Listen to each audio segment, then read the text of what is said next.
and say thank you to Jerry Cruz of Stogie Review. Thank you, Jerry. Once again. Thank you, Jerry.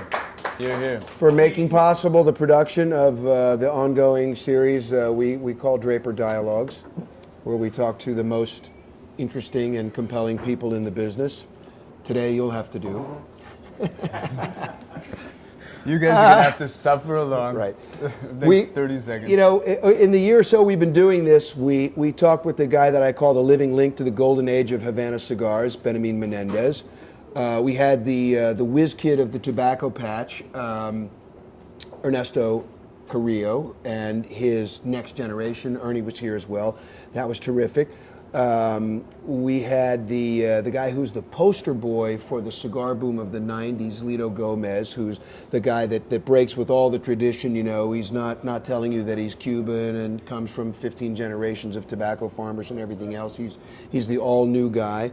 Of course, we had one of the really great gentlemen of the cigar business, whose family tree is literally the history of the cigar industry in the Dominican Republic, Guillermo Leon. He was very gracious and soft-spoken, but it was a terrific afternoon. And then we had the bad boy of the new age of cigar makers, you know, Pete Johnson, who's sort of left this. He's like the prow of the boat sailing through the market now, and in his wake are all these people who are, you know, trying to learn his lessons.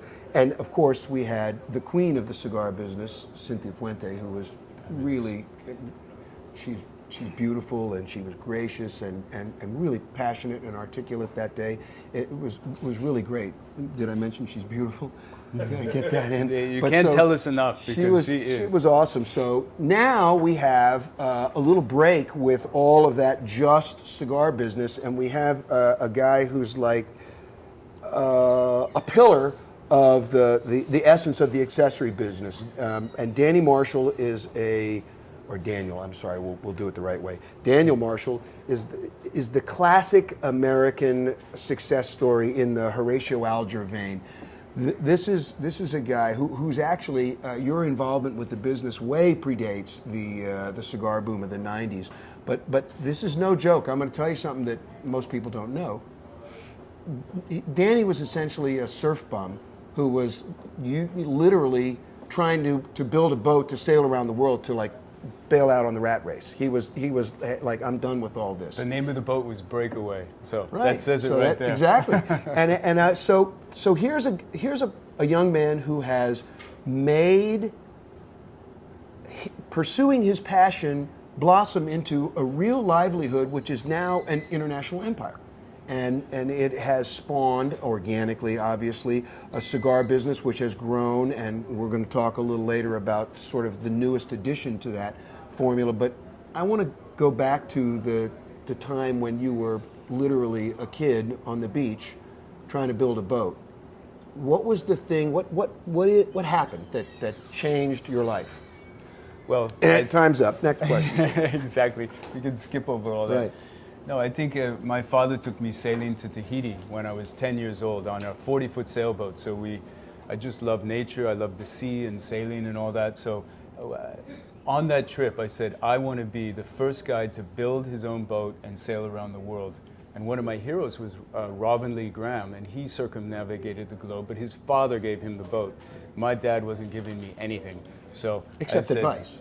Yes, and the wrong advice, which thank God was the right advice, because he told me not to be in the cigar business and not to start my business, and I, of course, did exactly the opposite. So that was the good advice. Mm-hmm. But so I had this dream to start saving money to buy a boat, and I fell in love with a boat called the Westsail 32, which is a 40-foot overall fiberglass cruising yacht, and at that time you had the ability to buy just the hull with nothing inside. There was no lead in the keel, no bulkheads, no cabin sole, no rigging, nothing. So just an empty whale and a dream. And so I would save money, mow lawns, wash cars, tutoring, everything possible, work for my father for $5 an hour. And I would buy gold coins at around $200 an ounce, and I thought that that was a good investment because my father was one of those guys that thought the world was going to end tomorrow. So you got to buy gold coins. And but something in the gold was beautiful, and I loved to acquire it. So I bought 5 gold coins over 5 or 6 years. And luckily enough, 1980 comes along. I graduated high school, and the gold is at 900 an ounce. So it was perfect timing. I found the boat, my dream boat, the West Sail 32, sold the gold coins, gave the guy 5,000, chiseled him down to 10,000 for the boat, and he carried a personal note for 5,000 bucks for 2 years. And I was started with my dream. Yeah. But I had no idea how to make boats. And I was a model maker, so I knew I could, if I can imagine it, I can make it.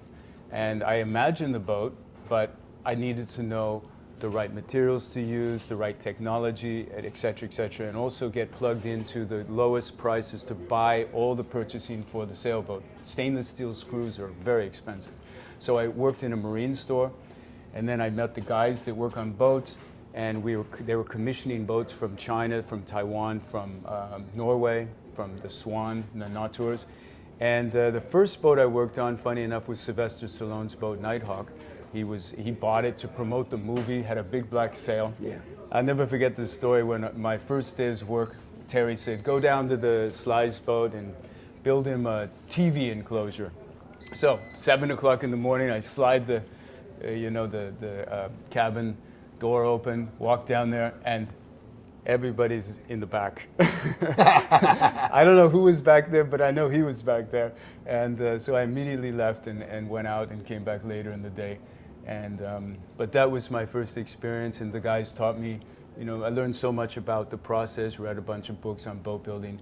And through this time, I was dating a girl, and her grandfather built a big insurance company called Pennsylvania Life Insurance Company, and he lived in Bel Air next to Ronald Reagan and all this stuff. So I was this surfer boy, very poor guy, dating a American princess, and it was kind of a funny combination to see if you can imagine. Yeah. But the old man, we called him Papa Joe, thought I was crazy, and he's just said, this guy has a dream. So when we were sitting down at a Hanukkah party at his house, outside by the pool, he said, Danny, what's going on with the boat? I says, well, next week I'm going to borrow 15,000 bucks from the bank and put it in the water, buy the rigging. I was going to use it to buy the rigging and some of the hardware for the outside of the boat. And he says, no, you got to borrow the money from me because you don't want to lose your boat. If you don't make a payment, the bank is going to take it, but I'm not going to take it if you miss a payment. It's okay. But I said, that's exactly why I don't want to borrow money from you, because this could be related to your granddaughter, and I don't want any personal strings. And no. So for 30 minutes, we're arguing about if I'm going to borrow money from him. And finally, he said, you know what? How much are you going to need? I said, 15. He says, you're going to need $50,000. So call my secretary in the morning, and she'll give you a check. And I mean, 50,000 back then, I can live the rest of my life on 50,000. That was a real fortune. A fortune. And I drove home that night knowing my life had just changed. I don't know why, I don't know how, but I knew that something pivotal happened that moment. And I wanted to make him a thank you gift. He could buy anything he wants, so I have to make him something. And I took some teak wood and I routed out 3 slots in it for his, guess what he loved most? Cigars. Cigars, smoking cigars. And when I was talking to him by the pool with the view of LA below us, he was smoking a Dunhill Monte Cruz number 280, which is a long Panatella-sized cigar, about 7 inches long. Yep. And I went to Dunhill, bought the cigars, made this little case that hinged open very cleverly that I'd never seen before, had a hinge and a little closure on the front, put his plate on the bottom, thank you, Papa Joe, love Danny. And I gave it to him 2 weeks later. And I never forget my father, when he saw me working on this, he knew the guy was going to loan me money. And he says, why are you working so long on that thank you gift? I says, well, because that's what I want to do. And he says, no, you should get right to work on the boat, and you're going to, blah, blah, blah. So right away, my father was trying to derail the whole operation. I give him the case 2 weeks later at his house. He said, this is fantastic. I'm going to use it on the golf course. It's so cool, so unique, and I've never seen anything like it. But you are going to take it to Dunhill tomorrow, if you want, and they will buy it. They will buy it. You can set up a little factory and make these things, pay me back. and sail around the world, have it all. And I've never had anybody in my life that sort of kind of encouraged me that a dream like that could exist. And so this is a man I admired and respected. He was a mentor, and really, I'm just shaking my head, and there was no way I was going to do just that. So I went down to Dunhill, showed it to a guy called Bruce Blomquist, the manager on Rodeo Drive, and he said, "This is nice, but the buyer's in New York." Is this enough of this story? No, keep going. Keep going. This is because this is the genesis of the whole deal. So my brother was living in New York at the time in a small studio apartment, Upper East Side. He said, "Hey Ken, can I come over and hang there? I gotta go see Dunhill." And of course, the manager gave me the buyer's name, but I couldn't get an appointment. The line was, "We're not seeing any vendors, no new vendors," end of story. And so I go to my brother's apartment. I sleep on the floor. I say, "Hey Ken, where am I going to hang?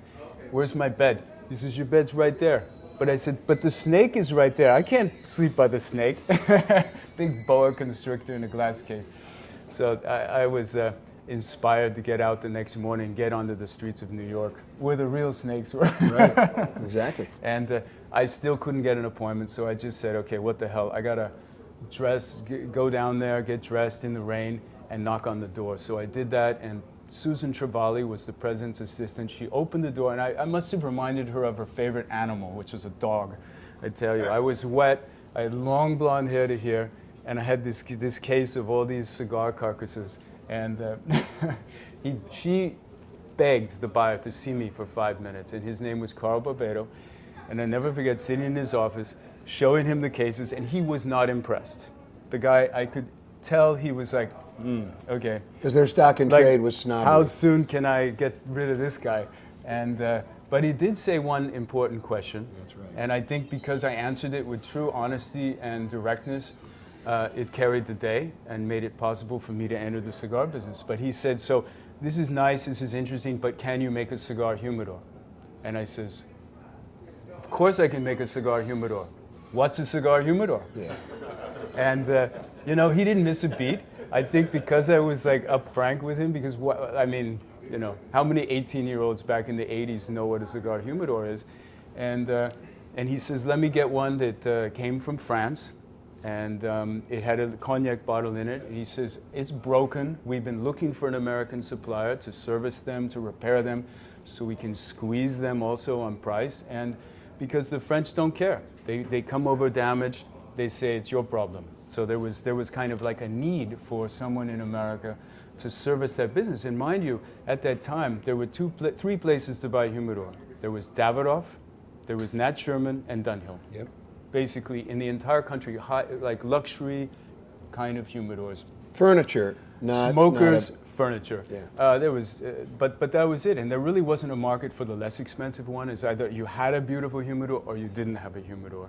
And so he gave me the humidor. He says, "If you can copy this and it looks good, I give you an order."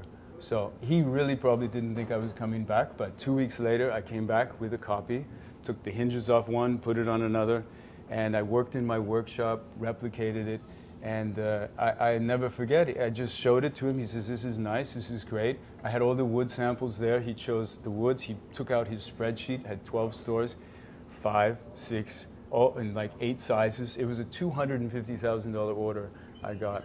And I had no factory, I had nothing, but he must have known that it was going to come through. And I went home and showed it to Papa Joe, and he says, "My God, this surfer with a surfboard on his back comes back with an order from my favorite luxury men's store. And there's only one thing to do. We have to set up a factory." So we spent about $200,000 buying the best equipment. He believed in no compromise. Whatever we needed, the best sanding machines, the best planers, the best table saws. And then I hired about 15 guys, the best carpenters that I could find. And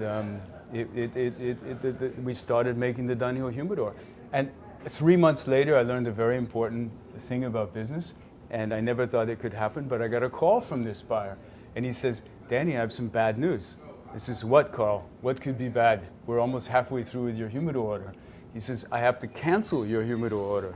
I says, "Cancel it? What do you mean? We just spent $250,000 and we're running and making and spraying in the spray booth. Got all these guys." And he says, well, London is so upset with me because I took liberty. I mean, I think some things never die. And I took the liberty to find a supplier, approve you for the, Alfred Dunhill quality. We are purveyors to the crown and all this crap. And if you want the order, if you want our business, you have to go to London. You have to get approved by those guys. So I packed up my bag, put them all my 6 humidors in metal cases, went to Europe for the first time in my life. And I show up at Dunhill Pipes. There's about 8 guys around a table, very intimidating. They immediately offered me a Cuban cigar. I thought they were trying to get me stoned. They said, no. and I showed them the humidors, and of course, they're all shaking their heads saying, I'm sorry, but you're just going to have to go back to California. And they could not wait to tell the buyer that guy is not going to cut the mustard. But I said, before I left, I said, okay, you guys complain to me. Let's write down the list. Tell me what's wrong with the box. So I tell you, you wouldn't believe how minuscule the problems they were looking at. The felt on the bottom had a slight wrinkle in it. There was a little compound in the keyway where the key goes. The screws weren't lined up perfectly, so where the screw heads have to all be angled properly. I said, wow, those are really important problems. And if I can come back tomorrow with a couple of these boxes with those corrections made, will you see me? And again, they're laughing and didn't think it would happen. I go to the hardware store in London, across from my hotel, fix the boxes, go back, and they're sitting there, and they had nothing to say. I said, is this acceptable Dunhill quality? Because I'll make all the boxes to that standard. And they said, that's it. But if you don't, they're all coming back to you. So don't be surprised. And then they gave me an order at a much less price than New York was paying me. But I was back in business with Alfred Dunhill, my dream. And it's a funny story because a guy drove me up there, an English guy called Rod Bain. And he took me under his wing in London and helped me make appointments with Mappin & Webb and Harrods and Garage and Asprey. And I wanted to cover all the ground while I was there. And he said, I got in the car. And he says, I know, Danny, how the meeting went. I says, how do you know how the meeting went? You were sitting out here in the car. He says, no, I wasn't. I was in the men's bathroom in the stall hiding because after every British meeting, all the guys come in the bathroom while they take a leak and they say what the end of the meeting is all about. So I had him write down on stationery what the guy said. And Aubrey Stiles, this old guy who ran Dunhill pipes with an iron fist. Yeah. He said, any man that will go to his hotel room and work on our humidors is the guy that's going to make our humidors in the United States. So that started it, and then I went to New York and sold to Nat Sherman, and that's when I met George Brightman. Right at that time, 30 years ago, it's our 30th anniversary.